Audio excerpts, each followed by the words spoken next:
Se queres saber como montar o Cubic Fundación de Anthouse, segue vendo o vídeo. Aquí temos todas as pezas, como vedes son bastantes, pero enseguida as colocamos en orden.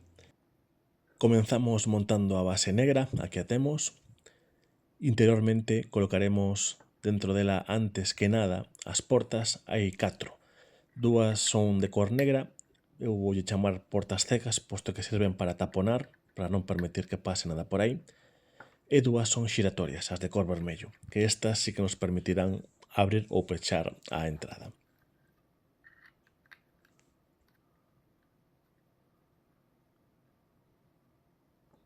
A continuación colocamos esta base interior que nos permitirá facer tope a hora de inserir as galerías que irán a continuación para que non cheguen abaixo de todo.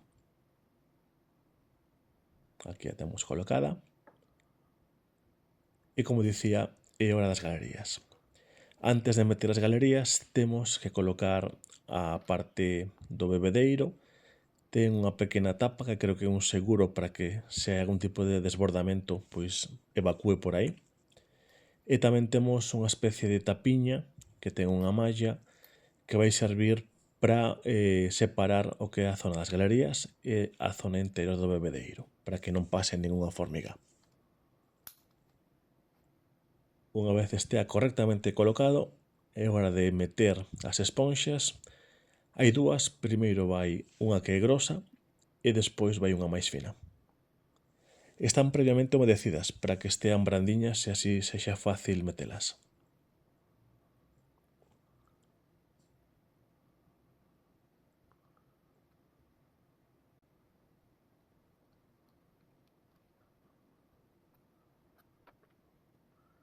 Con todo listo xa podemos meter as galerías dentro. Con moito cuidado, porque aquí sen querer tirei cunha das portas. E as metemos a presión ata que faga tope coa base que temos interior. Aí o temos.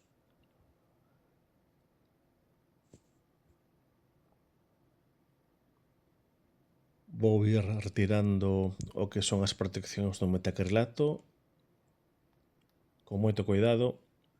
Aquí está me costando bastante, así que me vou axudar cun bisturí para, con moito cuidado, porque podese rayar, conseguir levantar a protección.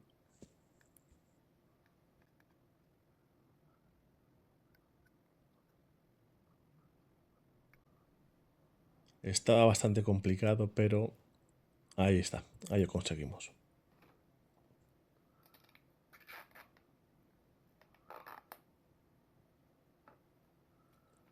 Agora o colocamos en riba das galerías e correctamente orientado. Despois irá amarrado con as tés que temos aí. Continúo co metacrilato vermello.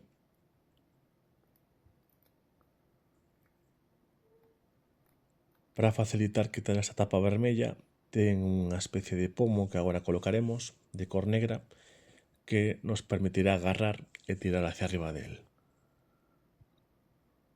Nalgún caso quedábame algo frouxo, entón se vedes que non queda ben amarrado, unhas gotiñas de pegamento e listo. Continúo agora retirando proteccións do que vai ser a tapa do forralleiro. Realmente esta tapa está composta por dúas capas de metacrilato. Unha esta un poquinho máis grande e a seguinte. Ambas irán unidas por un tornillo e por un pomo.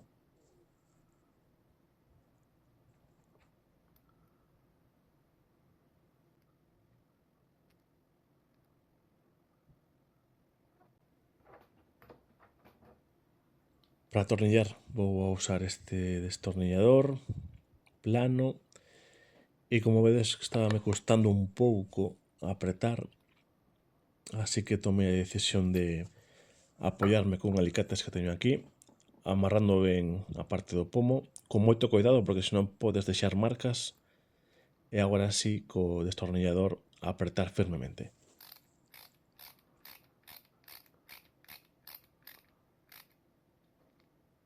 E asegurando ao final que estean ben aliñadas as partes.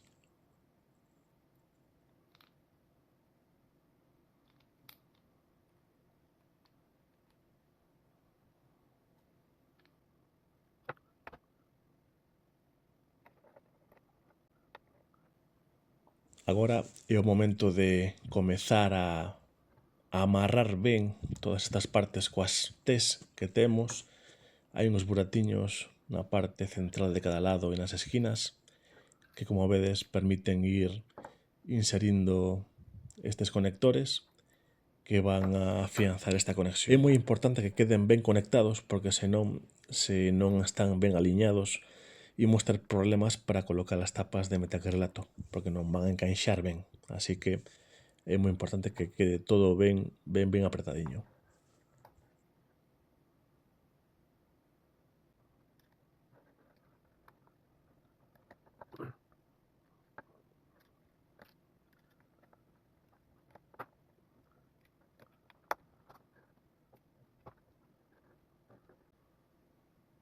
Por último, quedan dous, un para cada porta. Aquí temos a primeira. Asegurarse sempre de que queda ben pechada, porque despois hai sorpresas, xa sabedes.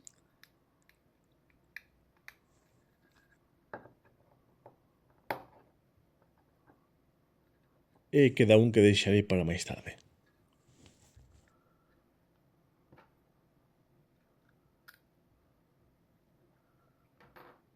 Esta porta sei que a vou deixar aberta porque é onde vou conectar o adaptador para o tubo de ensaio, por onde vai entrar unha das raíñas, así que así vai quedar. E nada, só queda colocar a tapa vermella. Como vedes, non o coloquei perfectamente un dos conectores en T e estáme custando encaixala, así que só é cuestión de asegurarse de que este todo ben. Aí o temos. Por último, falta o bebedeiro, así que imolo encher de auga, con moito cuidado para non rebosar. Encaixamos a tapiña, vai toda a presión.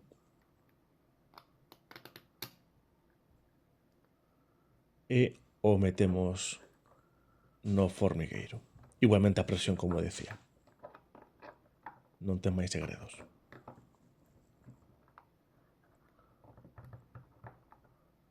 Uns golpeciños para que baixe a auga e absorban as esponxas e xa quedaría listo.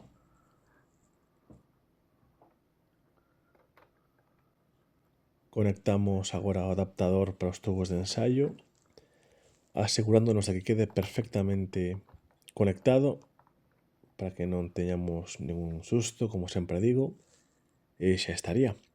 Aquí estaría o Cubic Fundación perfectamente e totalmente montado.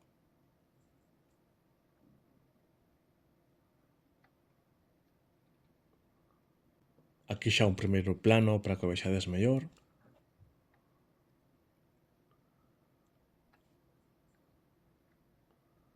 E como dicía noutra parte do vídeo, por abaixo ten unha parte oca que, bueno, eu aínda non sei cal é a súa funcionalidade, pero sei que está xustificada. Así que, bueno, tarde ou temprano saberei para que é. E listo, aquí teríamos o Cubic Fundación.